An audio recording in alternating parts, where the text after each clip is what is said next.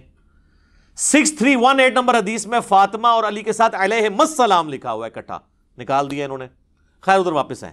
امام ابو داؤد نقل کرتے ہیں کہ جب سعید تابعی نے کہا نا کہ یہ تو بنو امیہ علی علیہ السلام کو خلیفہ ہی نہیں مانتے، چلیں اس سے یہ بھی ایک جو انہوں نے ڈھونگ رچایا تھا نا کہ جی وہ تو خلیفہ مانتے تھے، صرف وہ قصاص عثمان کی بات کرتے تھے. یہ تو تابعی خود بتا رہا ہے کہ بنو امیہ تو حضرت علی کو خلیفہ ہی نہیں مانتے تھے. ابھی تو میرے پاس اس کے اندر بہت کچھ کہنے کو ہے. میں نے ریسنٹلی ایک ویڈیو ریکارڈ کرائی ہے حضرت معاویہ رضی اللہ تعالیٰ عنہ سے متعلق 15 حوالے میں نے صحابہ سے لے کر بعد کے علماء تک کے دیے، وہ آپ دیکھ لیں، آج وہ ٹاپک نہیں ہے. تو حضرت سفینہ کو غصہ آتا ہے، وہ کہتے ہیں کہ یہ بنو زرقا کی پیٹھ سے جھوٹ نکلا ہے جہاں سے یہ ہوا خارج کرتے ہیں. اور ترمذی کے الفاظ ہیں ان کی اپنی جو حکومت ہے یہ شریر ترین بادشاہت ہے، بدترین بادشاہت ہے. یہ علی کو خلیفہ نہیں مان رہے، یہ تو خود شریر ترین بادشاہ ہیں. اچھا اب حضرت سفینہ جو ہے نا یہ فوت ہوئے ہیں 74 ہجری کے اندر. واقعہ کربلا ہوا ہے 61 ہجری میں. ناسبی پلی یہ لیتے ہیں کہ یہ انہوں نے حضرت معاویہ کی حکومت کے بارے میں نہیں کہا، پھر بھی پھنس جائیں گے تو پھر یزید کے بارے میں کہہ دیا.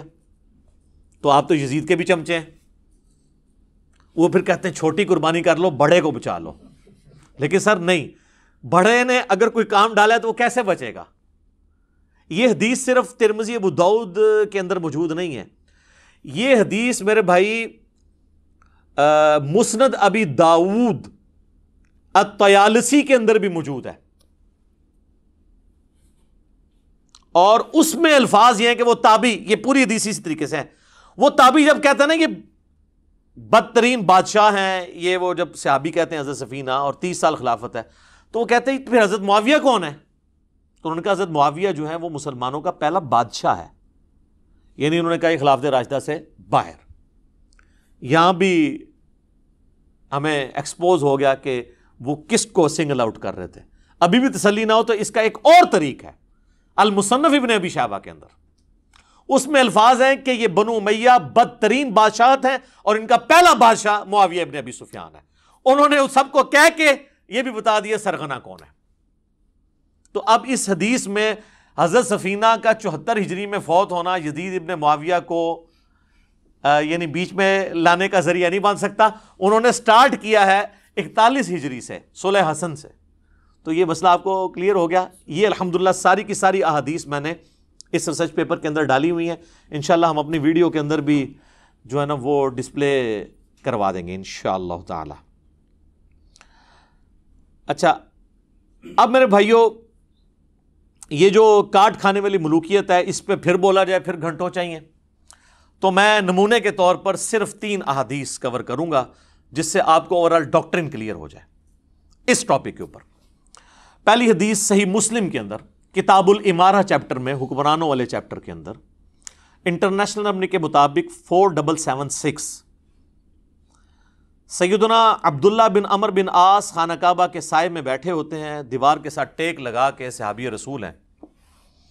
ایک تابعی خانہ کعبہ میں انٹر ہوتا ہے، عبد الرحمن بن عبد رب الکعبہ.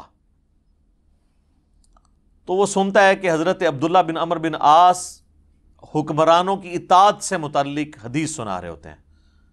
تو چپ کر کے سنتا رہتا ہے. اینڈ پہ وہ پوچھتا ہے کہ حضرت کیا آپ نے یہ واقعی رسول اللہ سے یہ بات سنی تھی کہ حکمرانوں کی اطاعت اس طریقے سے ہونی چاہیے؟ تو انہوں نے کہا ہاں، اللہ کی قسم میں نے رسول اللہ کو دیکھا، میرے کانوں نے آپ کی آواز سنی، میرے دل نے آپ کی باتوں کو یاد رکھا.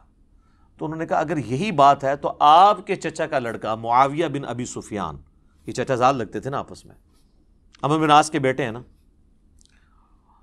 تو وہ تو ہمیں کہتا ہے کہ ہم آپس میں ایک دوسرے کو ناحق قتل کریں اور ایک دوسرے کا مال ناحق طریقے سے ہڑپ کریں، حرام خوری بھی اور قتل و غارت بھی. جبکہ اللہ تعالیٰ قرآن میں فرماتا ہے، سورۃ النساء کی آیت نمبر 29 اس نے تلاوت کی کہ اے ایمان والو آپس میں ایک دوسرے کو قتل مت کرو، اپنوں کو قتل مت کرو، اپنوں قتل یعنی ایک دوسرے کو، سارے مسلمان آپس میں بھائی ہیں، اور ایک دوسرے کا مال ناحق طریقے سے ہڑپ مت کرو۔ اب یہ بتائیے کہ ہم اللہ کی بات مانیں یا اطاعت امیر کریں؟ اب یہ ایک صحابی کو ایک تابعی نے ایک بہت بڑی بات کر دی، تو انہوں نے نہیں کہا کہ تم رافضیوں والی باتیں کر رہے ہو، تمہیں ایران سے کوئی فنڈنگ ہوتی ہے، نہیں کہا، تھوڑی دیر کے لیے خاموشی اختیار کر لی انہوں نے۔ اب سوچ میں تو پڑ گئے ہوں گے میں کیا کروں، رشتہ داری تو میری نکال رہا ہے، تو پھر انہوں نے سر اٹھا کے کہا کہ معاویہ کی اطاعت کرو ان باتوں میں جس میں وہ اللہ کی اطاعت کے اندر حکم دے، اور جس میں وہ اللہ کی نافرمانی کا حکم دے اس میں اس کی نافرمانی کرو، اور یہی ایٹیچیوڈ ہونا چاہیے۔ بخاری اور مسلم کی متفق علیہ حدیث ہے، مولا علی کہتے ہیں کہ نبی علیہ السلام نے فرمایا کہ خالق کی معصیت میں، اللہ کی نافرمانی میں مخلوق کی کوئی اطاعت نہیں ہے۔ کئی لوگ یہ بھولے بن کے پوچھ رہے ہوتے ہیں نا، جی میری ماں اجازت نہیں دے رہی داڑھی رکھنے کی تو میں رکھوں یا نہ رکھوں؟ تو وہ نبی علیہ السلام نے فرما دیا ہے کہ اللہ کی اطاعت کے اندر مخلوق کی اطاعت نہیں ہوگی، اور جس بات میں اللہ کی نافرمانی ہو رہی ہوگی وہ آپ نے کام نہیں کرنا، آپ نے مخلوق کی نافرمانی کر دینی۔ تو یہ ایک اوورآل پورا آپ کو پکچر کلیئر کر دے گی۔ ایک اور حدیث، اچھا یہ تینوں کی تینوں حدیثیں صحیحین میں، بلکہ ابھی تک آپ دیکھ رہے ہیں ساری مشہور کتابوں سے۔ دوسری حدیث صحیح بخاری میں 4108، تحکیم کے بعد جب حضرت معاویہ رضی اللہ تعالیٰ عنہ مدینہ شریف آتے ہیں، یہ فتح الباری میں پورا اس کا سیاق و سباق موجود ہے کہ کس موقع پہ ہوا۔ تو بخاری کے الفاظ ہیں کہ حضرت معاویہ وہاں پہ ایک خطبہ دیتے ہیں، اور سیدہ حفصہ جو حضور علیہ السلام کی زوجہ اور ہماری ماں ہیں ام المؤمنین، وہ اپنے بھائی عبداللہ بن عمر سے کہتی ہیں کہ جاؤ حضرت معاویہ آئے ہیں اور وہ خطبہ دے رہے ہیں، تم جا کے خطبے میں شریک ہو، یہ نہ ہو کہ تمہاری غیر موجودگی کو کچھ اور ہی سمجھ لیا جائے کہ کچھ سازش ہو رہی ہے۔ تو وہ چلے گئے، اس سے یہی پتہ چلا کہ وہ جانا نہیں چاہتے تھے، تبھی بھیجنا پڑا نا، ظاہر ماں بھی تھی، ام المومنین ہونے کی وجہ سے وہ بڑی بہن بھی تھی۔ عبداللہ بن عمر جب وہاں پہنچے تو حضرت معاویہ نے خطبے میں بات کرتے ہوئے کہا کہ تم میں سے جس کو اس امر خلافت کی خواہش ہے نا تو وہ اپنا سینگ اٹھائے، اپنا سر اٹھائے، میں اس کے باپ سے بھی زیادہ خلافت کا حقدار ہوں۔ اب یہ باتیں چپ کر کے حضرت عبداللہ بن عمر سنتے رہے، یہاں تک تو کلیئر نہیں کہ انہوں نے کس کو یہ ٹونٹ کروائی ہے، لیکن اسی حدیث میں آگے آتا ہے کہ حبیب بن مسلمہ تابعی کہتے ہیں کہ جب مجمع چھٹ گیا تو میں نے عبداللہ بن عمر سے کہا کہ حضرت آپ نے معاویہ کو اسی وقت کیوں نہیں جواب دیا؟ تو پتہ چل گیا وہ کس کے باپ کو کہہ رہے تھے۔ سیدنا عمر کی توہین وہ شخص کر رہا ہے کہ جو حضرت عمر کے دور میں رومن امپائر گری، اس رومن امپائر میں شام میں انہوں نے حکومت قائم کی ہے، اور وہ محنتیں کن کی ہیں؟ حضرت عمر کی۔ تو جن لوگوں کو ابو بکر اور عمر کا لحاظ نہ ہو، انہوں نے مولا علی کا لحاظ کہاں سے کرنا ہے؟ سیدھی سی بات ہے۔ تو عبداللہ بن عمر کہتے ہیں کہ میں نے ارادہ تو کیا کہ میں اپنی گوٹ کھولوں، یوں کر کے احتبا کر کے دونوں گھٹنوں کو یوں لے کے بیٹھے تھے، اور میں اسے وہیں بھرے مجمع میں جواب دوں کہ تجھ سے زیادہ خلافت کا حقدار وہ ہے کہ جس نے تم دونوں باپ بیٹا ابو سفیان سے اور معاویہ سے رضی اللہ عنہما، ہم تو احترام سے ہی نام لیں گے، ظاہر صحابیت تو ہے، تم باپ بیٹا سے جنگ کی ہوئی ہے جب تم دونوں کافر تھے اور ہم مسلمان تھے، یعنی تم لوگ جونیئر مسلمان ہو، طلقاء ہو، فتح مکہ پہ مسلمان ہوئے ہو، اور آج ہم سینئر مسلمانوں کو کہہ رہے ہو تم لوگوں کے ساتھ تو ہم جنگیں لڑ چکے ہیں، تم لوگوں کو ہم نے مار مار کے اسلام میں داخل کیا۔ ظاہر ہے کہ وہ مارے کھائی ہیں تو پھر آہستہ آہستہ ان کو ہوش آئی ہے نا کہ اسلام کا پلڑا بھاری ہو گیا۔ پھر عبداللہ بن عمر کہتے ہیں کہ پھر مجھے جنت کی نعمتیں یاد آ گئیں، پھر میں فتنے کے ڈر سے خاموش ہو گیا۔ حبیب بن مسلمہ کہتے ہیں کہ عبداللہ بن عمر نے خاموش ہو کے اپنی جان بھی بچا لی، اپنی عزت بھی بچا لی۔ ایک ماموں نے دوسرے ماموں سے اپنی جان اور عزت بچا لی، کہتے ہیں نا خال المومنین۔ اچھا عبداللہ بن عمر خال المومنین نہیں ہے؟ عبد الرحمن بن ابی بکر خال المومنین نہیں ہے اور محمد بن ابی بکر خال المومنین نہیں ہے. ہمارے باقی سارے خال المومنین کو ایک خال المومنین سے تکلیفیں اٹھانی پڑی ہیں. تو یہ حدیث کے الفاظ بتا رہے ہیں کہ اس وقت فریڈم آف ایکسپریشن کو کس طریقے سے غصب کیا جاتا تھا.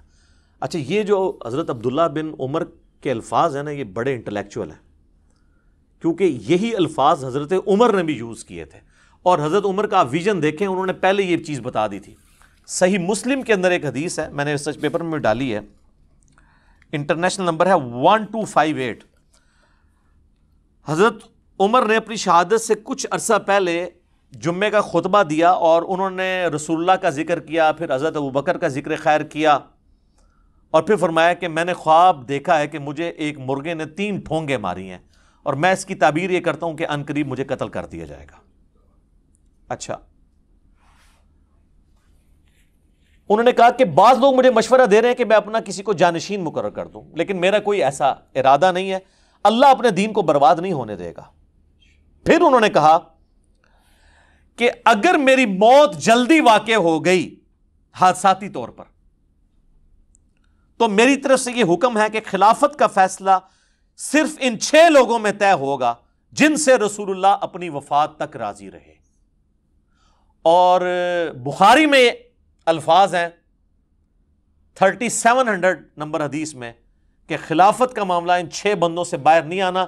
بخاری میں پھر نام بھی حضرت عمر نے لیے اور فرمایا علی, عثمان, طلحہ, زبیر, عبد الرحمن بن عوف اور سعد ابن ابی وقاص. ویسے ایک اور بندہ بھی تھا 7واں, چونکہ وہ ان کا بہنوئی تھا سعید ابن زید. وہ سب و شتم کی حدیثیں اشرا مبشرہ والا یاد آیا جائے, سعید ابن زید, ان کا نام اس لیے نہیں لیا کہ وہ رشتہ دار تھے, ان کو چھوڑ دیا اور کہا میرے بیٹے عبداللہ بن عمر کو مشورے میں تم شامل کر سکتے ہو لیکن اسے خلیفہ نہ چننا. ان 6 بندوں میں سے کسی کو چننا جن سے رسول اللہ اپنی وفات تک راضی رہے. تو آج ہم ہوتے تو ہم پوچھتے کہ پھر ہمیں وہ بھی بتا دیں جن سے حضور وفات کے وقت ناراض تھے. آپ کو تو کہنا چاہیے سب سے ہی راضی رہے. یہ کہتے ہیں نا سر ہر چیز میں اشارے موجود ہیں. ابھی تو یہ بات ختم نہیں ہوئی. پھر حضرت عمر کہتے ہیں, مسلم کے الفاظ ہیں کہ اگر تم دیکھو کہ ان 6 لوگوں کی خلافت میں کوئی تام کر رہا ہے تو سمجھ لینا کہ یہ وہی لوگ ہیں کہ جن کو میں نے اسلام کی خاطر اپنے ہاتھوں سے مارا ہے اور یہ اسلام کے دشمن اور کافر ہیں. یہ الفاظ ہیں. ادھر عبداللہ بن عمر نے کہا نا کہ تمہیں تو ہم نے مار مار کے مسلمان کیا ہے, اور یہاں حضرت انہوں نے اپنے باپ کے الفاظ ریپیٹ کیے. تو عبداللہ بن عمر نے اپنے باپ کے مشن کو ہی آگے لے کر چلے, لیکن وہ سامنے نہیں بات کی, بعد میں کیے. ظاہر ہے پھر سر حسین ابن علی اور ابن عمر میں تو فرق ہوگا نا. ان کی نیچر جو ہے وہ ذرا پیسیو تھی, ان کی ایکٹیو تھی, ایکسٹروورٹ تھے. تیسری حدیث بھی صحیح بخاری میں ہے 4827.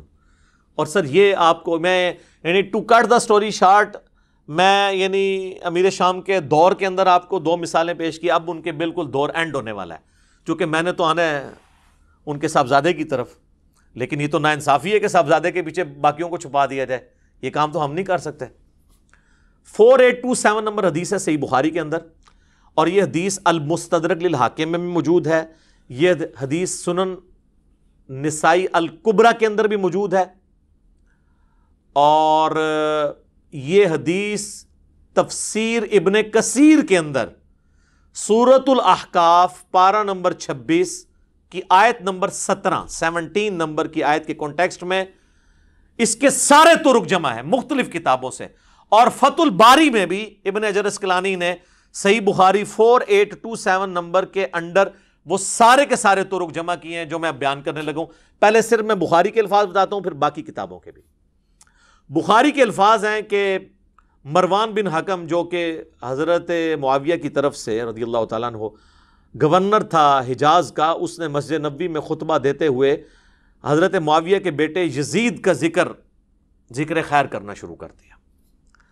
اور اس میں حدیث کے الفاظ ہیں تاکہ حضرت معاویہ کے بعد اس کی بیعت پہ لوگوں کو آمادہ کیا جائے.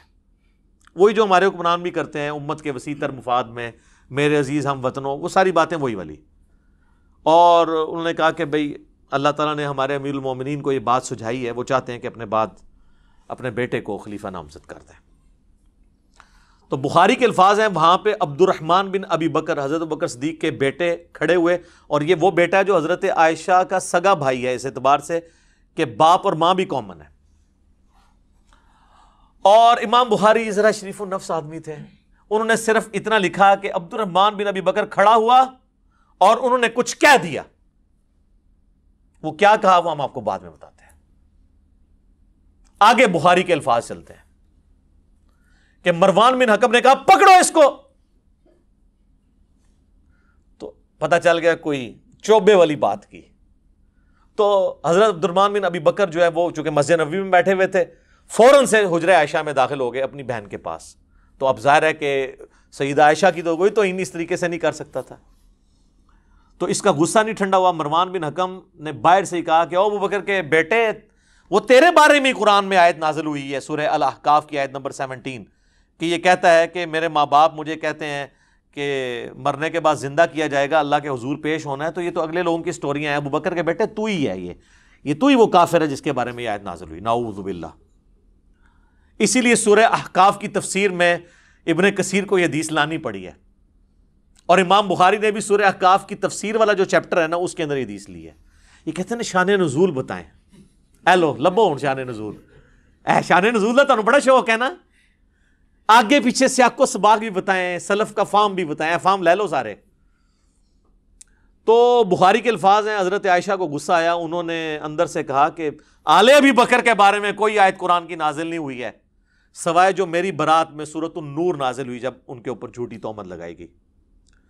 بخاری کی حدیث ختم. لیکن یہ حدیث المستدرک للحاکم میں، سنن نسائی الکبریٰ کے اندر، طبرانی کے اندر، اور فتح الباری میں شرح میں یہ ساری ابن حجر نے جمع کی. اور سب سے بڑھ کر آپ ہر بندے کے پاس تفسیر ابن کثیر سافٹ کاپی آپ ڈاؤن لوڈ کر لیں، موجود ہے. سورہ احقاف پارہ نمبر 26 آیت نمبر 17 کی تفسیر میں انہوں نے سارے طرق ایک جگہ جمع کر دیے، کوئی آپ کو ڈھونڈنے نہیں پڑنے. تو اب آپ فیلنگ دا بلینک سنیں. وہ جو ہے نا کہ مروان نے جو خطبہ دیا تو اس خطبے میں یہ بھی الفاظ تھے کہ ہمارا امیر المومنین اپنے بیٹے کو بنانا چاہتا ہے. تو ابو بکر نے بھی تو عمر کو بنایا ہی تھا نا. تو حضرت عمر کو ابو بکر کے بیٹے تھے.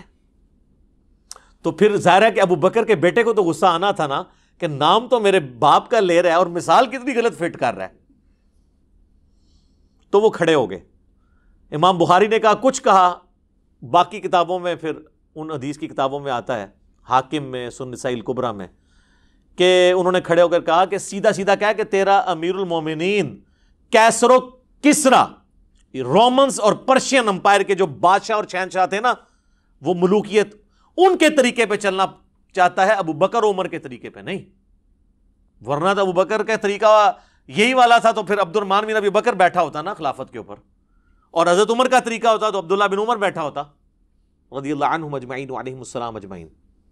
تو اس پہ ان کا پکڑو اس کو. اور پھر آگے آتا ہے کہ حضرت عائشہ نے حجرے سے کہا اسکت، خاموش ہو جا. اور وہ جو بخاری کے الفاظ ہیں کہ جی آل ابی بکر کے بارے میں سورہ نور کی آیات نازل ہوئی ہیں.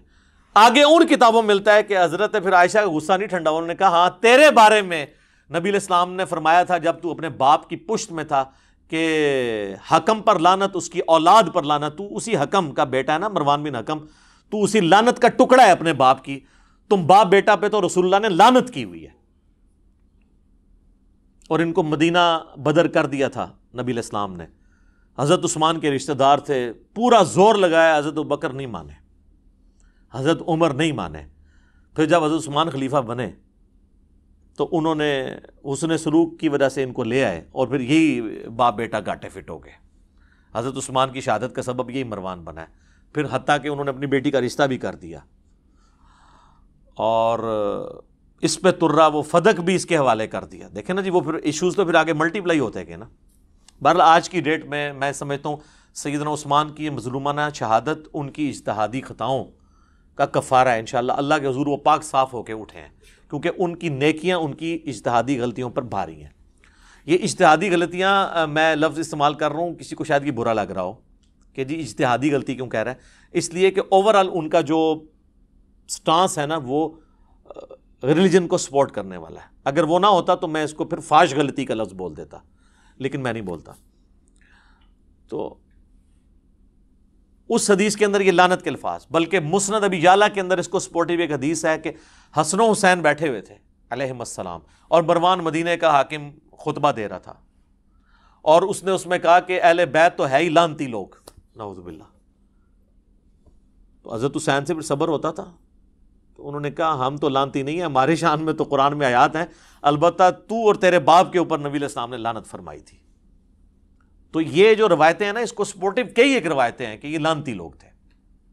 لعنت عربی میں کہتے ہیں اللہ کی رحمت سے دور لوگ, یا اس کو آپ ہماری زبان میں کہتے ہیں منحوس لوگ, نحست پہ ہی جنا ہوتے. ٹھیک ہے, یہ آپ کو پتا چل گیا کہ یہ کہتے ہیں نا جی وہ یعنی بڑا مشورہ ہوا, یہ وہ جی اتنے صحابہ نے بیعت کر لی تھی, یہ کس طریقے سے یہ تحفہ مسلط ہوا ہے امت کے اوپر. کئی ایک ٹاپکس ہیں, میں اس کو پھر اب کنکلوژن کی طرف لے کے آتا ہوں. ایک کتاب ہے امام ابن ابی عاصم کی, پہلے 300 سال میں حدیث کی کتاب ہے کتاب الاوائل, جس میں انہوں نے وہ ساری حدیثیں جمع کی ہیں اور روایتیں, جس سے یہ پتہ چلتا ہے کہ دنیا میں پہلے کام کون کون سے ہوئے. مثلا وہ ترمذی کی روایت لے کے آئے ہیں, اس کے اندر اپنی سند سے, امام ترمذی کے تو وہ محتاج نہیں اس کے لیے کیونکہ ان کے زمانے کے ہیں, کہ سب سے پہلے اللہ نے قلم کو پیدا کیا. کتاب الاوائل وہ کتاب جس میں اول جو کام ہوئے ہیں وہ سارے جمع ہوئے. اسی میں وہ حدیث لے کے آیا کہ سب سے پہلے بیٹھ کے خطبہ دیا حضرت معاویہ رضی اللہ تعالیٰ عنہ نے. اچھا, اسی میں لے کے آئے کہ نبی علیہ السلام نے فرمایا میری امت کا پہلا شخص جو میری سنت کو بدل دے گا وہ بنو امیہ سے ہوگا. اب شیخ زبیر صاحب نے اپنی زندگی میں پورا زور لگایا کہ وہ اس حدیث کو فٹ کریں یزید بن معاویہ پہ, لیکن میں ان کے ساتھ ایگری نہیں کرتا تھا اس حوالے سے. شیخ البانی نے بہرحال اس کو جس پہ فٹ ہوتی تھی اسی پہ فٹ کیا. شیخ البانی نے یہ حدیث لی سلسلہ حدیث صحیحہ میں, اس کی وجہ سے یہ حدیث انٹرنیشنل ہو گئی. کتاب الاوائل کو تو چند لوگ جانتے ہیں, لیکن سلسلہ حدیث صحیحہ تو سارے لوگ جانتے ہیں. اس میں یہ حدیث شیخ البانی لے کے آئے تو اس کے اندر پھر انہوں نے کمنٹس کیے کہ اس شخص سے مراد وہ شخص ہو سکتا ہے جس نے خلافت کے انتخاب کے طریقے کو بدل دیا اور اسے ملوکیت بنا دیا. تو وہ کون ہوا پھر؟ حضرت معاویہ رضی اللہ تعالیٰ عنہ. نام نہیں لکھا, لیکن انہوں نے اشارہ چھوڑ دیا کہ کس نے سنت کا طریقہ بدلا. اچھا, انہی چیزوں کو سپورٹیو پھر کئی ایک حدیثیں ہیں. صحیح بخاری میں حدیث ہے, سیدنا ابو ہریرہ کہتے ہیں کہ میں نے نبی صلی اللہ علیہ وآلہ وسلم سے 2 پیالے لیے, ایک تو میں نے تمہیں ظاہر کر دیا یعنی شریعت کا علم, دوسرا اگر میں تمہارے سامنے ذکر کروں تو میری شہرک کاٹ دی جائے. وہ صوفیاء کہتے ہیں وہ علم لدنی تھا. تو حضرت ابو ہریرہ تو کسی سلسلے میں نہیں آتے, کو بات وہ کریں کو فٹ بھی بیٹھتی ہو, پھر آپ کے تو تصوف کے سلسلے وہاں سے جانے چاہیے. وہ حضرت ابو ہریرہ نے خود بتا دیا کہ وہ کون سی چیزیں تھیں. ان کا تعلق دین کے افعال کے ساتھ نہیں تھا بلکہ شخصیات کے ساتھ تھا. جس طرح حذیفہ ابن یمان کو نبی صلی اللہ علیہ وآلہ وسلم نے صحیح بخاری میں آتا ہے کہ منافقین کے نام بتائے تھے. کن منافقین کے؟ جو صحیح مسلم میں آتا ہے کہ جنہوں نے نبی علیہ السلام کے اوپر قاتلانہ حملہ کیا تھا غزوہ تبوک سے واپسی پہ, جن کے بارے میں وہ مسلم کی اسی حدیث 7035 میں کہ میرے صحابہ میں 12 منافقین ہیں, ان میں 8 ایسے ہیں ان کی پشت کے اوپر ایک دوبیلا پھوڑا نکلے گا اور اس سے ان کی موت ہوگی. جو میں نے نہیں آپ کو بتانا کہ کس کس کی موت دوبیلا پھوڑے سے ہوئی ہے, یہ اپنے علماء سے پوچھ کے چلیں. ٹھیک ہے, تو اس بخاری کی حدیث میں آتا ہے کہ حضرت ابو ہریرہ کہتے ہیں دوسرا میں ظاہر کر دوں تو میری گردن کاٹ دو. اب اس کی ایکسپلینیشن صحیح بخاری کے اندر ہی موجود ہے. تابعی کہتے ہیں سعید بن عمر, وہ کہتے ہیں میں مسجد نبوی میں بیٹھا ہوا تھا اور حضرت ابو ہریرہ رضی اللہ تعالیٰ عنہ اور مروان بن حکم یہ دونوں مسجد نبوی میں موجود تھے, کیونکہ مروان بن حکم گورنر تھا اور جب کبھی وہ جاتا تھا تو حضرت ابو ہریرہ کو اپنی جگہ گورنر مقرر کر کے جاتا تھا. لیکن یہ نہیں ہے کہ حضرت ابو ہریرہ ان کے کوئی اعلی کار بنے تھے, وہ سچائی کرتے تھے. میرا پچھلے دنوں ایک کلپ ریکارڈ ہوا ہے انس بن مالک شیعہ, آپ دیکھ لیں, اس میں نے انس بن مالک اور ابو ہریرہ کا دفاع کیا ہے. تو وہ کہتا ہے کہ جی میں بیٹھا ہوا تھا, مروان بن حکم, حضرت ابو ہریرہ بھی. تو حضرت ابو ہریرہ نے کہا مجھے صادق اور مصدوق نے یہ فرمایا تھا, سچے نے اور جس کی تصدیق کی گئی, کہ میری امت کی ہلاکت خاندان قریش کے نوجوان لڑکوں کے ہاتھ میں ہوگی. اب وہ ڈائریکٹ تو نہیں کہہ سکتے تھے بنو امیہ یا بنو مروان، وہ تو مسند ابی یعلا کے اندر موجود ہے حدیث. حضرت ابو ہریرہ ہی روایت کر رہے ہیں کہ نبی علیہ السلام نے اپنی وفات سے چند دن پہلے خواب دیکھا کہ بنو حکم کے جو بندر ہیں وہ میرے ممبر کے اوپر کود رہے ہیں، اور پھر وفات تک حضور کو مسکراتے ہوئے نہیں دیکھا گیا، یعنی آپ اتنے دکھی ہوئے. آپ کو بتا دیا گیا تھا کہ آپ کے ممبر پہ یہ مسلط ہو جائیں گے. تو حضرت ابو ہریرہ کہتے ہیں کہ یہ بنو جو قریش ہیں ان کے ہاتھوں اس امت کی تباہی ہونے والی ہے. یہ سن کر مروان کہنے لگا ان چھوکروں پر اللہ کی لعنت ہو، حالانکہ وہ خود بھی تھا اس میں شامل نا. تو حضرت ابو ہریرہ نے فرمایا اگر میں چاہوں تو میں بنو فلاں اور بنو فلاں کا نام لے لے کر بتا سکتا ہوں کہ وہ کون ہے. ظاہر ہے وہی تھا نا حکمران، تو اب وہ نام لیتے تو پھر حضرت ابو ہریرہ بھی شہادت کے درجے پہ پہنچتے نا، تو وہ انہوں نے آخری درجہ اڈاپٹ کیا. اور یہ جائز ہے. یہ بعض لوگ جو تان کرتے ہیں نا حضرت ابو ہریرہ کے اوپر، بھائی آپ حضرت ابو ہریرہ کو حسین بن علی تو نہ سمجھیں. مسلم شریف میں حدیث ہے کہ برائی کو ہو سکے تو ہاتھ سے روکو، ہاتھ سے نہیں روک سکتے تو زبان سے، نہیں تو کم از کم دل میں برا جانو. تو یہ حضرت ابو ہریرہ درمیان کے درجے میں تھے، زبان سے بھی کچھ بیان کیا اور دل میں تو ظاہر ان کو برا سمجھتے تھے. تو کہتے ہیں میں چاہوں تو فلاں فلاں بتا سکتا ہوں. راوی حدیث کہتے ہیں جب وہ لوگ شام کے حکمران بن گئے تو میں اپنے دادا اس سعید تابی کے ساتھ بنو مروان کے پاس جایا کرتا تھا. تو میرے دادا جان جب ان کم عمر لڑکوں کو حکمران دیکھتے تھے تو کہتے تھے مجھے لگتا ہے یہ وہی لڑکے ہیں جن کا ذکر حضرت ابو ہریرہ کیا کرتے تھے. اچھا اسی حدیث کے اندر موجود ہے، وہ حدیث کا راوی کہہ رہا ہے. اور آپ بہتر جانتے تھے، یعنی وہ ان کا پوتا کہتا ہے سعید تابی بہتر جانتے تھے کہ یہی وہ لوگ ہیں جن کے بارے میں. اسی کو سپورٹیو حدیث صحیح مسلم میں حضرت ابو ہریرہ کہتے ہیں کہ نبی علیہ السلام نے فرمایا تھا کہ قریش کا یہ قبیلہ میری امت کی اینٹ سے اینٹ بجا دے گا. قریش کا قبیلہ کون سا؟ بنو امیہ. تو نبی علیہ السلام سے صحابہ نے پوچھا کہ یا رسول اللہ آپ ہمیں کیا حکم دیتے ہیں؟ تو آپ نے فرمایا کہ میں امت کو یہ حکم دیتا ہوں کاش میری امت ان سے الگ رہے، اس سسٹم کا حصہ نہ بنے. لیکن یہ امت کی بدقسمتی ہے کہ اس سسٹم کا حصہ بنی. تو یہ میرے بھائیوں آپ کو یعنی یہ پتہ چل گیا یہ لونڈے کون تھے، یہ بنو امیہ ہی کے تھے. ایون یہ جو ابن حجر اسقلانی نے فتح الباری میں انہی احادیث کی شرح کے اندر لکھا ہے کہ ان لونڈوں میں پہلا لونڈا جو ہے وہ یزید ابن معاویہ ہے.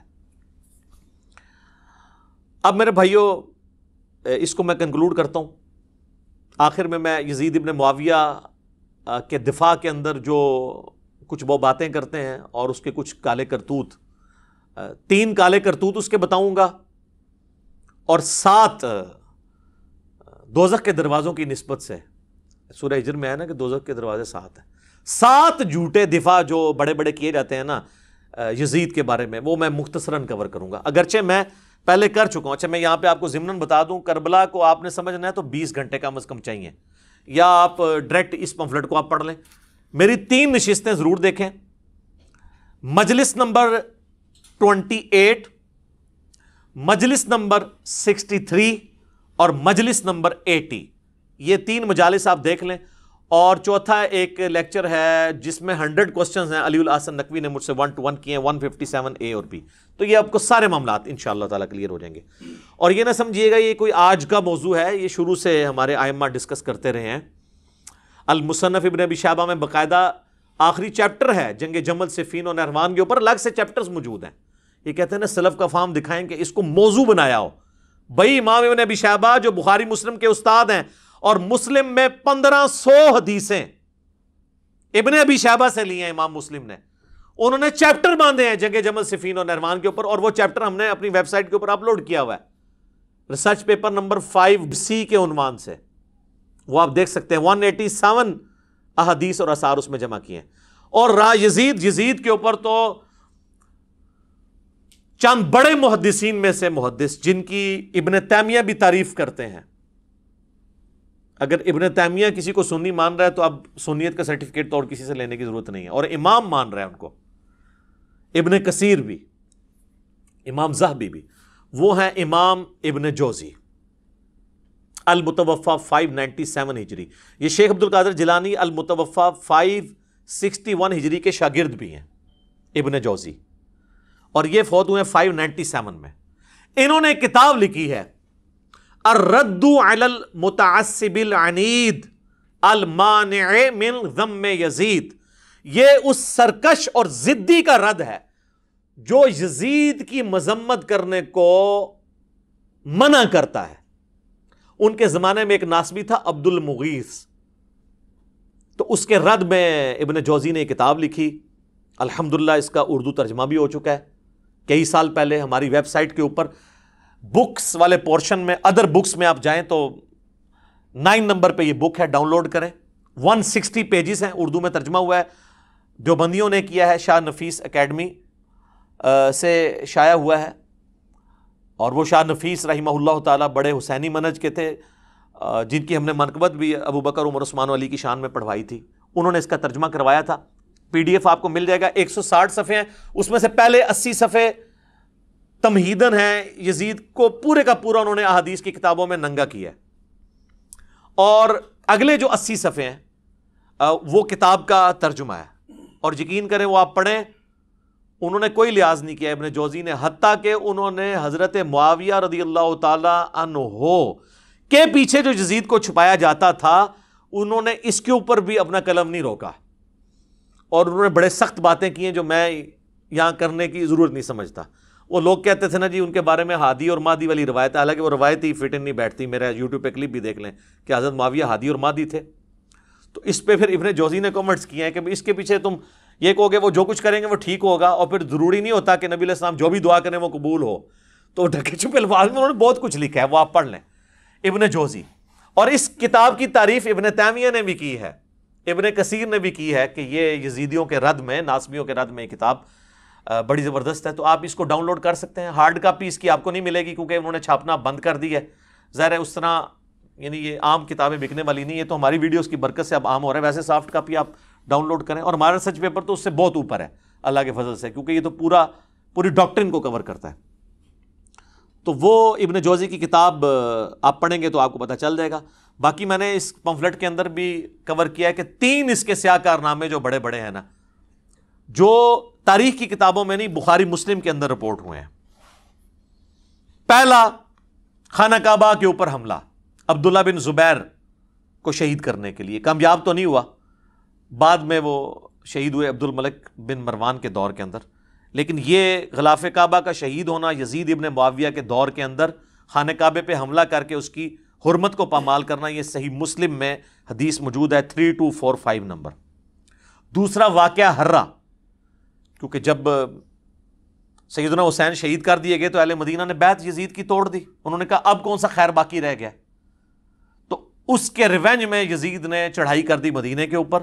جو یہ کہتے ہیں جی وہ یہ تاریخی باتیں ہیں جی 600 صحابیات جو ہیں وہ نعوذ باللہ ان کے ساتھ بدکاری ہوئی اور صحابہ قتل ہوئے، مسجد نبی میں گھوڑے باندھے گئے، اس کو تو چھوڑ دیں سر، آپ انکار کریں واقعہ ہرہ ہوا ہی نہیں ہے، پھر ہم آپ کو کہیں گے بخاری مسلم میں واقعہ ہرہ موجود ہے، ٹھیک ہے۔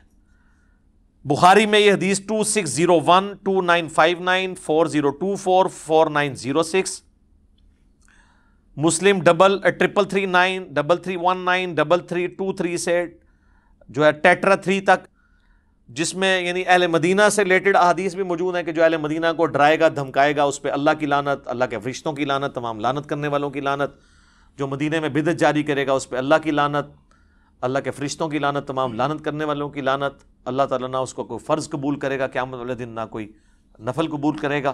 واقعہ ہرہ کا ذکر موجود ہے، یزید نے قتل عام کیا، اور یہ واقعہ ہرہ اتنا سینسٹیو واقعہ ہے کہ اس کے اوپر پردہ ڈالا نہیں جا سکتا۔ کہتے ہیں سلف کا فہم یہی وہ واقعہ ہے جس کی وجہ سے امام احمد بن حنبل نے یزید کے اوپر بڑے سخت کامنٹس کیے تھے، کیونکہ اس میں تو کئی صحابہ شہید ہوئے ہیں۔ وہی ابن جوزی کی کتاب کے اندر پوری سند کے ساتھ امام ابن جوزی نے الرد علی المتعصب العنید المانع من ذم یزید میں احمد بن حنبل کا قول نقل کیا، اور شیخ زبیر زئی رحمہ اللہ تعالیٰ نے اسی کتاب سے حوالہ لیا ہے، بلکہ میری ویڈیو میں انہوں نے 1 to 1 مجھے پڑھ کے بھی بتایا تھا، اس وقت صرف عربی میں کتاب تھی۔ ابن جوزی نے اس کتاب میں نقل کیا ہے کہ امام اہل سنت احمد بن حنبل المتوفی 241 ہجری نے اپنے شاگرد سے فرمایا، ابن یحییٰ کو، جب اس نے یزید ابن معاویہ کے بارے میں پوچھا تو احمد بن حنبل کہنے لگے یزید وہی ہے جس نے مدینے والوں کے ساتھ وہ کرتوت کیے جو اس نے کیے۔ میں نے پوچھا اس نے کیا کیا؟ فرمایا اس نے مدینے کو لوٹا، میں نے پوچھا کیا ہم یزید سے کوئی حدیث لے سکتے ہیں؟ فرمایا یزید سے حدیث مت بیان کرو، اور کسی کے لیے جائز نہیں کہ وہ یزید سے کوئی ایک حدیث بھی بیان کرے۔ میں نے پوچھا جب یزید نے یہ سب حرکتیں کی تھی تو اس کا ساتھ کس نے دیا تھا؟ تو انہوں نے فرمایا اہل شام نے۔ یہ کہتے ہیں جی کوفی تھے حضرت حسین کو شہید کرنے والے۔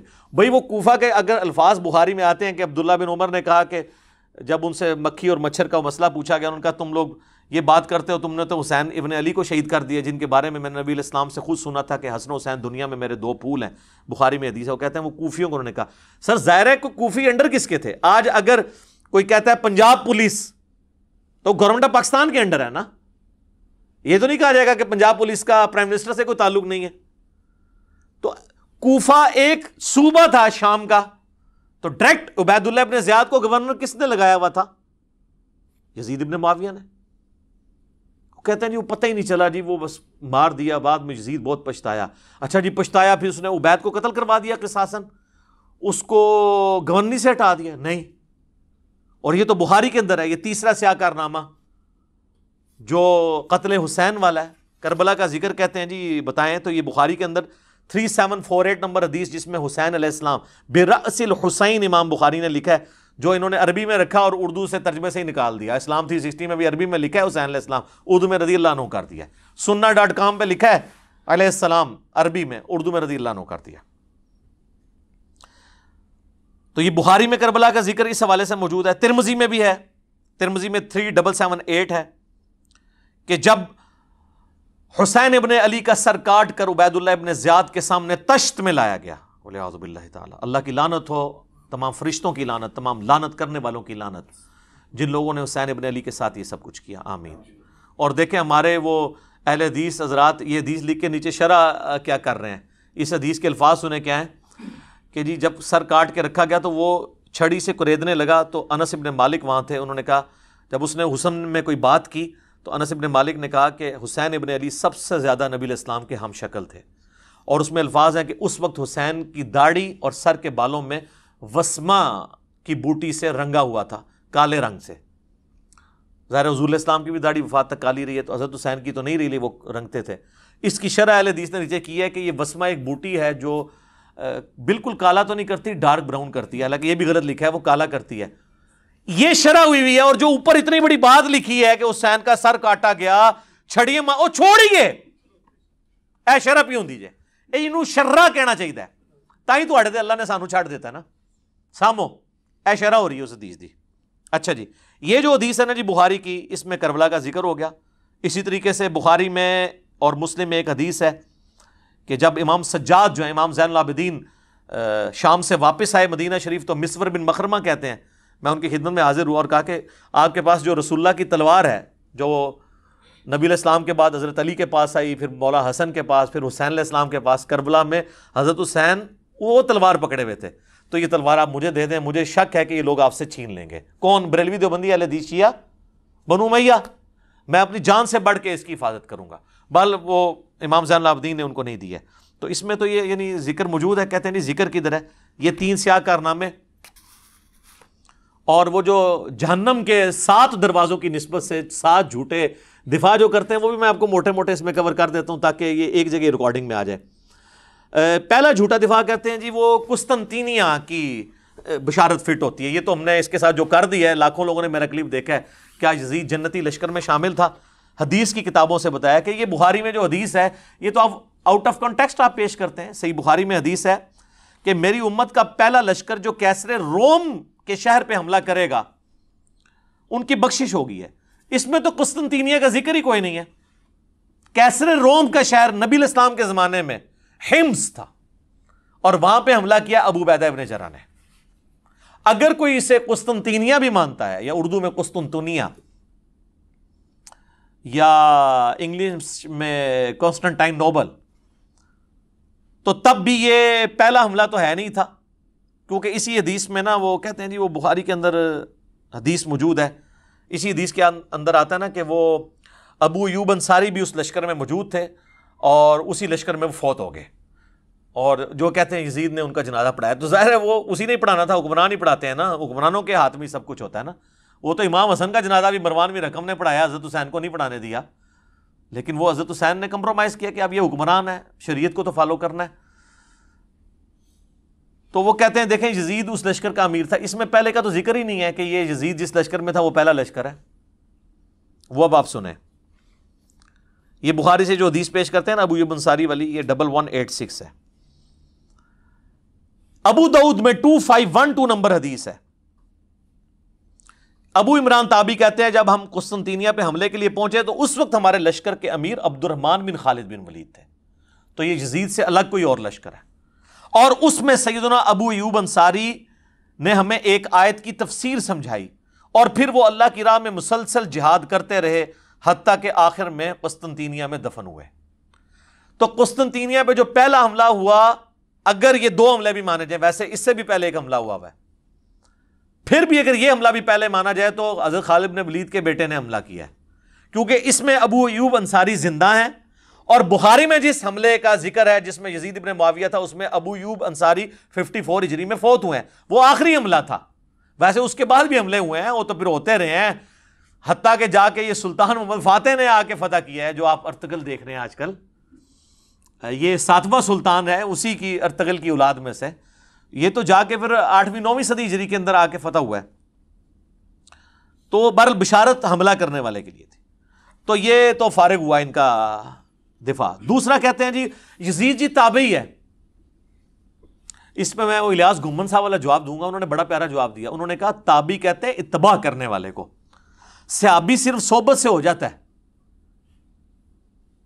لیکن تابعی کسی صحابی کی صحبت سے نہیں ہوتا جب تک وہ صحابہ کا پیروکار نہ ہو. تو انہوں نے کہا کہ یزید ابن معاویہ تو تابعی ہے ہی نہیں ہے، کیونکہ انہوں نے اتباع تو صحابہ کی نہیں ہے. ایسے بہت پیارا جواب دیا ہے، زبردست. انہوں نے کہا تابعی تو ہوتا ہے اتباع کرنے والا، اس کے تو سارے کرتوت ہی برے ہیں. اچھا، تو اگر یہ تابعی ہے تو پھر سر حجاج ابن یوسف صحابہ کا قاتل، وہ بھی تابعی ہوا پھر. اور خوارج کلمہ گو اہل قبلہ تو تھے، وہ بھی سارے تابعین ہوئے. یہ سب فراڈ ہے. اس طریقے سے نہیں ہوتا کہ آپ چیزیں بنانا شروع کر دیں. اور اسی میں وہ حدیث بھی لیتے ہیں ترمذی سے کہ نبی علیہ السلام فرمایا جس نے مجھے دیکھا اسے آگ نہیں چھوئے گی، جس نے اس کو دیکھا اسے آگ نہیں چھوئے گی، جس نے اس کو دیکھا. وہ کہتے ہیں دیکھیں صحابہ تابعین تبع تابعین تک یہ چیز جاتی ہے تو سارے بخشے ہوئے. تو سر جتنے بڑے بڑے کذاب قسم کے احادیث میں راوی ہیں نا، زیادہ تر وہ قانوناً تابعین کے اندر موجود ہیں. خوارج بھی اس کے اندر آ جائیں گے تو ساروں کو بشارت ہوگی. پھر وہ کہیں گے نہیں. اب حجاج ابن یوسف کا تو دفاع کر نہیں سکتے کہ مسلم شریف میں حدیث ہے کہ بنو ثقیف کے اندر ایک ظالم اور ایک کذاب پیدا ہوگا، اور اسما بنت ابی بکر کہتی ہیں کہ ظالم حجاج تو ہے. تو جب حجاج کو اسما بنت ابی بکر کہہ رہی ہیں تو ان کو آگے سے حجاج کو کہنا چاہیے تھا نہیں میں تو تابعی ہوں، میرے پہ تو آگ حرام ہے. اسما یہ آپ کیا باتیں کر رہی ہیں؟ آپ دیکھیں آپ صحابی ہیں، میں نے آپ کو دیکھ لیا، میں ابھی تابعی ہو گئی ہوں، آگ ختم ہوگی. وہ ایڈی گل حجاج نو بھی سمجھ سی جی نازبی نو نہیں سمجھ کہ ایویں نہیں کوئی ہو جاتا تابعی تے ویکھ لیا. اچھا جی، تیسرا وہ کہتے ہیں جی حضرت علی کا جو بیٹا ہے محمد بن حنفیہ، جو حنفیہ نامی ایک عورت جس سے شادی کی تھی حضرت علی نے سیدہ فاطمہ کی وفات کے بعد، ان سے پیدا، وہ کہتے ہیں وہ تو بڑی تعریف کرتا تھا یزید ابن معاویہ کی. اچھا جی کدھر لکھا ہے کس حدیث میں؟ نہیں ان کی باتیں حدیثوں میں، وہ کہتے ہیں وہ ابن کثیر میں جسے عربی میں البدایہ والنہایہ کہتے ہیں اس میں موجود ہے. ہاں جی دکھائیں. دکھا نہیں آپ کو سکتے، وہ اس قابل ہی نہیں دکھائیں، کیونکہ اس میں محمد بن حنفیہ کے پاس عبداللہ بن مطیع صحابی آتے ہیں. محمد بن حنفیہ تابعی ہے، عبداللہ ابن مطیع صحابی وہ ہے جسے گھٹی حضور نے خود دی ہوئی ہے، جونیئر صحابہ میں سے صلی اللہ علیہ وآلہ وسلم رضی اللہ تعالیٰ عنہ. اور وہ کہتے ہیں محمد بن حنفیہ سے کہ آپ کیوں چپ کر کے بیٹھ گئے ہیں؟ آپ کا بھائی حسین قتل ہو گیا ہے اس یزید کی وجہ سے، تو آپ اس کے خلاف کھڑے ہوں، قیام کریں. تو محمد بن حنفیہ کہتے ہیں کہ بھائی، اور عبداللہ ابن مطیع کہتے ہیں کہ اس کے کرتوت تو ایسے ہیں کہ آسمان سے پتھر برس پڑے جو اس کے کرتوت ہیں برے. کہتے ہیں جی وہ شرابی، اور اس میں شرابی کے الفاظ بھی ہیں اور باقی الفاظ بھی. وہ کہتے ہیں جی کہاں لکھا ہوا ہے؟ تو وہ محمد بن حنفیہ کہتے ہیں کہ نہیں بھائی، میں نے تو جتنے دن میں اس کے پاس رہا ہوں میں نے تو اس کے اندر کوئی چیز نہیں ایسی دیکھی، میں نے تو اسے نماز کا پابند اور سنت کا عامل پایا ہے. جن کے آباء و اجداد سنت کو توڑنے والے ہیں ان کا وہ کہتے ہیں سنت کا عامل پایا ہے. تو وہ کہتے ہیں دیکھیں محمد بن حنفیہ نے توثیق کر دی اس کو. ویسے میں نے ایلبریٹ کیا ہے. پھر وہ باقیوں نے کہا حضرت جتنے دن آپ وہاں رہے ہیں نا اتنے دن آپ نے اس کو ایسا پایا, یعنی اتنے دن وہ پگڑی بن کے نماز پڑھتا رہا رفع دین نال. پہلے تو نہ رفع دین کرتا سی, ننگے سر ہی پڑھتا سی نماز, یعنی وہ لبادے اڑے ہوئے ہوتے ہیں نا انہوں نے. تو یہ تو جتنے دن آپ رہے ہیں اتنے دن اس نے سر ڈھانپ کے نماز پڑھی ہے. تو عبداللہ بن مطیع صحابی ہے اور مومن حنفیہ تابعی ہے. جب صحابی اور تابعی کا قول ٹکرایا تو کس کی بات مانی جائے گی؟ صحابی کی. تو مومن حنفیہ کا تو قول فارغ ہو جاتا ہے پھر. اسی لیے شیخ زبیر علیزئی صاحب نے اپنے رسالے کے اندر یہ لکھا, انہوں نے کہا کہ اگر تم اس روایت کو صحیح مانو گے نا پھر تو یہ بات ماننی پڑے گی کہ وہ زانی شرابی تھا, کیونکہ ہم تو صحابی کے پیچھے چلیں گے, تابعی کے پیچھے نہیں چلیں گے. تو یہ روایت بھی ان کے گھاٹے خود بخود فٹ ہو جاتی ہے. چوتھی جو ایک چیز ہے دفاع والی, وہ کہتے ہیں صحابہ کرام نے بیعت کر لی تھی. وہ میں آپ کو پہلے ہی کتنا بتا چکا ہوں کہ صحیح بخاری 4827 تلوار کی زور پہ بیعت ہوئی ہے, اور صحیح بخاری 6830 نمبر حدیث میں حضرت عمر نے کہا تھا کہ جس کی زبردستی بیعت لی جائے گی اس کا انجام قتل و غارت ہوگا. یہ تو ٹاپک میں ڈسکس کر چکا ہوں, اب کوئی نہیں کہے گا جی وہ کہتے ہیں عبداللہ بن عمر نے بیعت کی ہوئی تھی. جی تو وہ عبداللہ بن عمر نے شرائط کے ساتھ بیعت کی تھی. اور مجھے بتائیں, وہ کہتے ہیں جی بخاری مسلم میں آتے ہیں عبداللہ بن عمر نہ جا کے نا مدینہ شریف میں لوگوں سے کہتے تھے کہ بیعت نہ توڑو یزید کی. اچھا, وہ جن لوگوں سے جا کے کہہ رہے تھے وہ بریلوی دیوبندی اہل حدیث تھے, شیعہ تھے, یا صحابہ اور تابعین تھے؟ تو ان صحابہ اور تابعین کی قول کی کوئی قدر نہیں ہے. ہم سمجھتے ہیں کہ اس میں عبداللہ بن عمر کا قول شاذ ہے, اکثریت کا وہی موقف تھا. اور پھر عبداللہ بن زبیر جو ڈٹے رہے آخری وقت تک, وہ صحابی نہیں ہے, ایک قول لے لیتے شاذ. او عبداللہ بن عمر تو پھر دیکھ لیں آپ, صحیح بخاری میں آتا ہے عبداللہ بن عمر جو پوری زندگی بنو امیہ کا ساتھ دیتے رہے نیوٹرل بن کے, کبھی ان کا حصہ نہیں بنے, لیکن نیوٹرل بننا بھی ساتھ تھا. آخری عمر میں تو وہ پچھتاتے تھے. صحیح بخاری میں آتا ہے ان کو تو قتل ہی حجاج بن یوسف نے کروایا, ان کے پاؤں میں نیزہ مروا کے. اور المستدرک للحاکم کے اندر آتا ہے کہ عبداللہ بن عمر کہتے تھے مجھے پوری زندگی نہ میں نے کبھی نماز چھوڑی نہ کبھی روزہ, مجھے پوری زندگی کسی نیک عمل کے چھوٹنے کا کوئی غم نہیں ہے, جو مجھے یہ غم ہے کہ میں نے مولا علی کے ساتھ مل کر باغیوں کے خلاف قتال کیوں نہیں کیا. تو آخری عمر میں جو عبداللہ بن عمر کو بات سمجھ آئی نا, وہ حضرت علی کے ساتھیوں کو ان کی زندگی میں سمجھ آ گئی, کچھ کو واقعہ ہررا کے بعد سمجھ آئی, اور حضرت عبداللہ بن عمر کو آخری عمر میں سمجھ آئی جا کے. بہرحال حضرت عبداللہ بن عمر کا رجوع اس میں مل گیا, لہٰذا ان کے پیچھے کوئی نہ چھپے گا جی وہ بیعت سے روکتے تھے. جب ان کو ہاتھ لگے تو ان کو پتہ چل گیا کہ یار میں تو ان کے ساتھ چلتا رہوں, میرے ساتھ بھی انہوں نے ہاتھ کر دیے. پانچواں وہ کہتے ہیں جی کوفیوں نے مارا ہے, جی اہل شام نے نہیں مارا, وہ تو شام کی طرف جا رہے تھے. جی تو میں نے بتایا بھائی کوفیوں نے ہی مارا ہے, ظاہر ہے کوفے میں عبید اللہ ابن زیاد گورنر کوفہ جو ہے یزید کے ہی لگایا تھا. آج اگر وہ کہتا ہے پنجاب پولیس نے کیا تو اس کا یہ مطلب نہیں کہ پرائم منسٹر سے کوئی تعلق نہیں ہے, وہ انہی کے انڈر ہے, لہٰذا یہ بھی پلی غلط ہے. اس میں پہلے بھی ڈسکس کر چکا. چھٹا وہ کہتے ہیں کہ جی وہ دیکھیں جی 3 شرطیں رکھ دی تھی حضرت حسین علیہ السلام نے, وہ تو تیار تھے. انہوں نے کہا کہ مجھے یزید کے پاس جانے دو, میں ہاتھ میں ہاتھ رکھ کے بیعت کر لیتا ہوں. سبحان اللہ. اور سر یہ ہو جاتا تو عبید اللہ ابن زیاد نے لوڈیاں ڈالنی تھیں, اور اس نے کہنا تھا حضرت آپ کے ابا جان حضرت معاویہ رضی اللہ تعالیٰ عنہ پوری کوشش کر کے 4 سال جو کام نہیں کروا سکے کہ حسین سے بیعت لیں آپ کے لیے, میں نے دیکھے کتنا کارنامہ کر دیا ہے. تو یزید ابن معاویہ نے اسے اور نوازنا تھا کہ یار تو واقعی بڑا سمجھدار قسم کا میرا گورنر نکلا ہے. وہ کہانی وہ بنائیں جو فٹ ہوتی ہو, یا مجھے شام جانے دو, یا واپس مدینے جانے دو, یا مسلمانوں کی کسی سرحد پہ بھیج دو, میں جا کے قتال کروں. وہ تو جی بس کینسل, ان کو پتہ چل گیا تھا کہ یہ کوفیوں نے ہمارے ساتھ دھوکہ کیا اور یہ وہ کیا.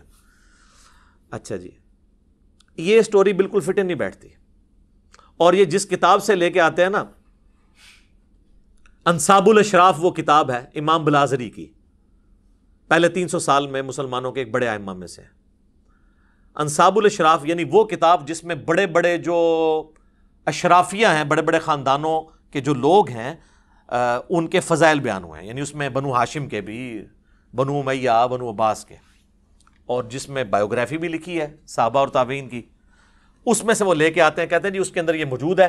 اور شیخ زبیر صاحب نے بھی فضائل صحابہ اپنی کتاب میں نا یہ لکھ دیا, لیکن انہوں نے انصاف یہ کیا کہ انہوں نے کہا کہ اس کی سند حلال بن یصاف تک تو ثابت ہے, لیکن حلال بن یصاف کا واقعہ کربلا میں ہونا بھی ثابت ہونا چاہیے نا. تو پھر مرنے سے پہلے انہوں نے اس کتاب سے ہی رجوع کر لیا. شیخ زبیر صاحب نے آخر میں اعلی حدیث رسالے میں لکھ دیا کہ انصاب الاشراف جو کتاب ہے یہ اپنے مصنف سے ثابت ہی نہیں ہے. ویسے زیادہ میجارٹی کا یہی موقف ہے کہ اپنے مصنف سے ثابت ہے. لیکن زبیر لذیذ صاحب گھبرا گئے تھے. وہ مجھے کہتے تھے کہ اگر یہ انصاب الاشراف کو انہوں نے صحیح مان لیا نا تو پھر حضرت معاویہ کا کیا بنے گا, حضرت ابو سفیان کا کیا بنے گا, کیونکہ اسی انصاب الاشراف میں بالکل صحیح سند کے ساتھ ایک چیز موجود ہے جو باقی اہل سنت کی کتابوں میں کوڈ ورڈز میں ہے. مسند البزار میں بھی ہے اور مجموع الزوائد میں بھی ہے. امام حیثمی جو ابن حجر اسقلانی کے استاد ہیں انہوں نے بھی لیا کہ نبی علیہ السلام کے سامنے سے ایک اونٹ گزر رہا تھا. آپ نے فرمایا کہ اونٹ پہ بیٹھے ہوئے پہ بھی اللہ کی لعنت, اس کی مہار پکڑنے والے پہ بھی اللہ کی لعنت, اس کو ہانکنے والے پہ بھی اللہ کی لعنت. یہ حدیث ختم. اس حدیث سے کون سی خدمت ہوئی ہے پتہ ہی نہیں کہ کون ہوا, کیا ہوا, کس وجہ سے لعنت ہوئی. مسند البزار اور مجموع الزوائد میں یہ دوری روایت ہے, لیکن انصاب الاشراف میں ان 3 بندوں کے نام ہیں. وہ میں کوڈ ورڈز میں آپ کو بتا دیتا ہوں. اونٹ کے اوپر امیر شام کے والد محترم بیٹھے ہوئے تھے. اونٹ کی مہار امیر شام کے ہاتھ میں تھی. امیر شام میں یزید کو نہیں کہہ رہا, ان کے والد کو کہہ رہا ہوں. اور ہانکنے والے امیر شام کے بھائی تھے, جو مسند البزار اور مجموع الزوائد میں لکھا ہے کہ اونٹ بیٹھے ہوئے پہ بھی لعنت, ہانکنے والے پہ بھی لعنت, مہار والے پہ بھی لعنت. تو شیخ زبیر صاحب کہتے تھے پھر اس روایت کو بھی صحیح ماننے, تو انہوں نے کہا حضرت معاویہ کو بچانے کا, ابو سفیان کو بچانے کا رضی اللہ عنہما طریقہ یہ ہے کہ اس کتاب سے اعلان برات کر. اب اس میں اور بھی بہت ساری روایتیں ہیں, ٹھیک ہے. یزید کے آباء و اجداد کے تابوت آگ میں ہیں, وہ ہم نہیں بیان کرتے آپ سے, ٹھیک ہے. اور بھی کافی ساری چیزیں. تو اس کتاب سے انہوں نے جان چھڑا لی کہ چھوڑو ہے. تو لہٰذا آندہ کو 3 شرائط والی بتایا نا, ان کو 3 شرائط والی کتاب مننی ہے, اور اس طریقے نہ دوری سند نہ مننی ہے نے. تو مصنف ابن ابی شیبہ میں جو روایت ہے کہ حضرت عمر نے نعوذ باللہ دھمکی لگائی حضرت فاطمہ کو کہ میں تیرے گھر کو آگ لگا دوں, تو وہ ہم کیا کہتے ہیں کہ وہ زید بن اسلم جو ہے وہ حضرت عمر کا غلام جو ہے وہ اس وقت موجود ہی نہیں تھا وہاں پر جب یہ واقعہ ہوا تھا. وہ تو حضرت عمر کی غلامی میں بعد میں آیا. یہ سند منقطع ہے. تو اگر منقطع روایتوں کو حلال بن انصاف کو ماننا ہے تو پھر آپ یہ بھی چیزیں ماننا شروع کر دیں. تو یہ ان کا ایک تھا.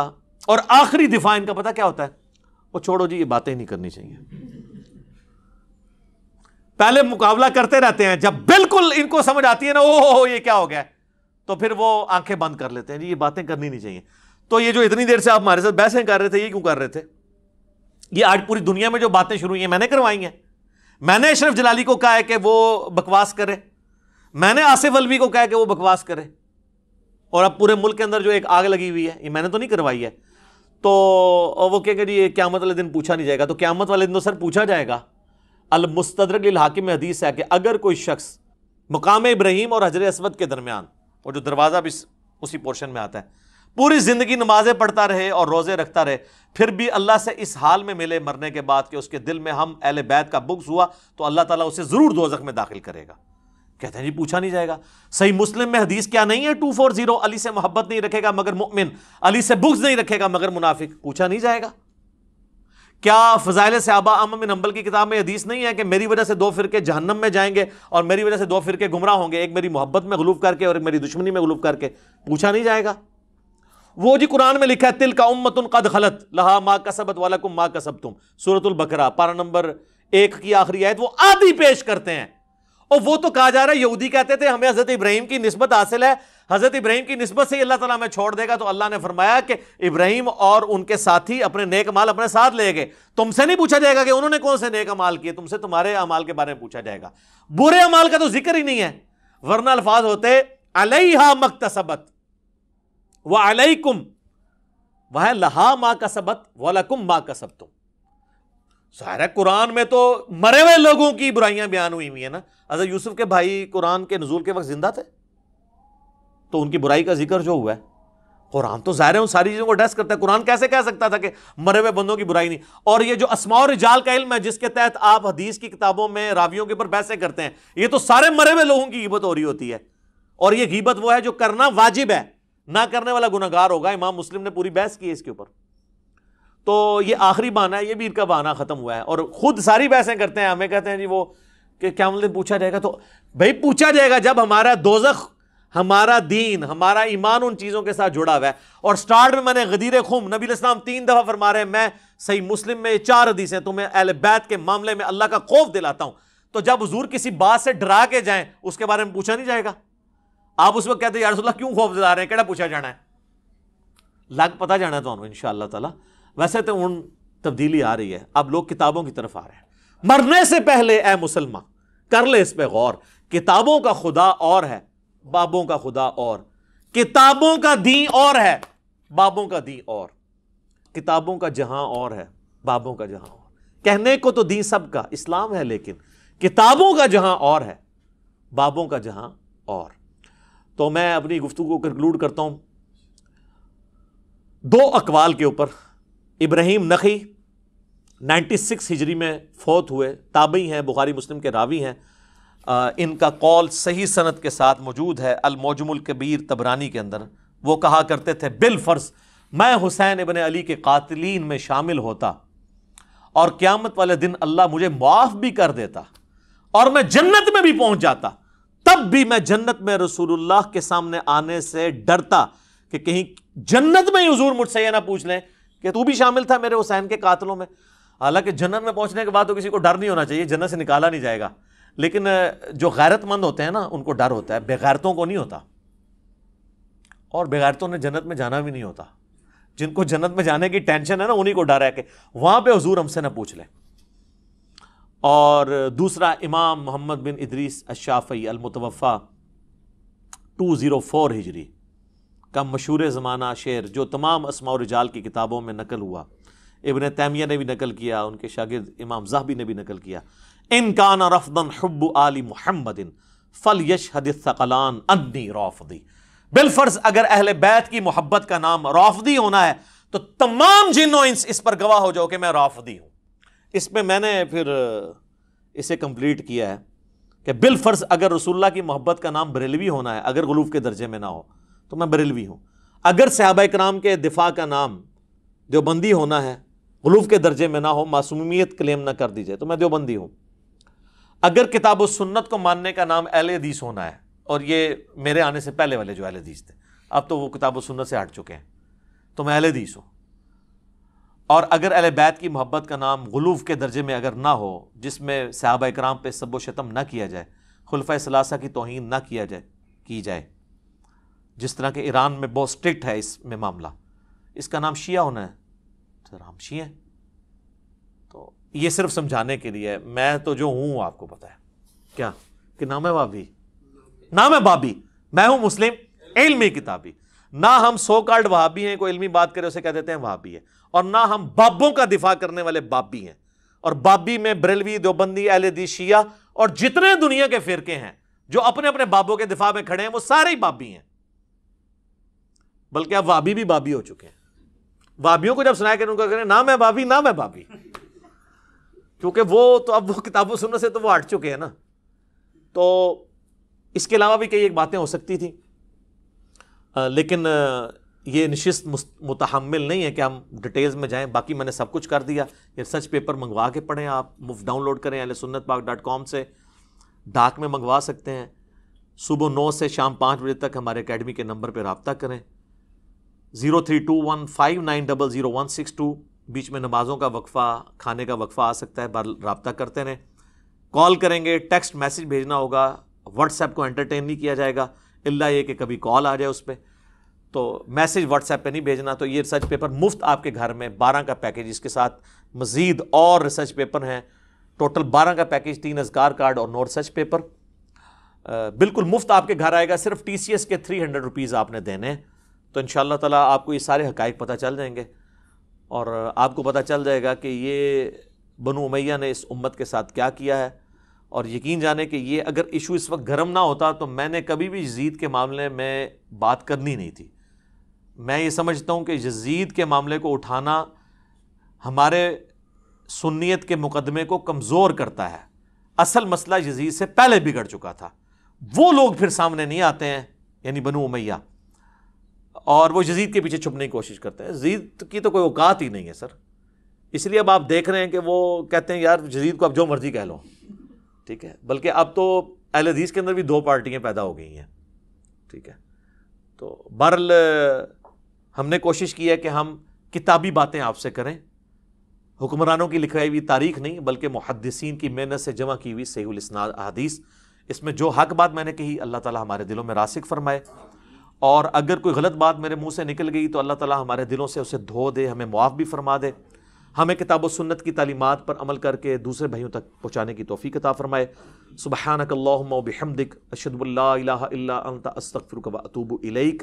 صلاۃ بر محمد و آل محمد. اللہم صلی علی محمد و علی آل محمد و اصحابہ و ازواجہ و اہل بیتہ اجمعین الی یوم الدین وما علینا الا البلاغ المبین. جزاکم اللہ خیرا.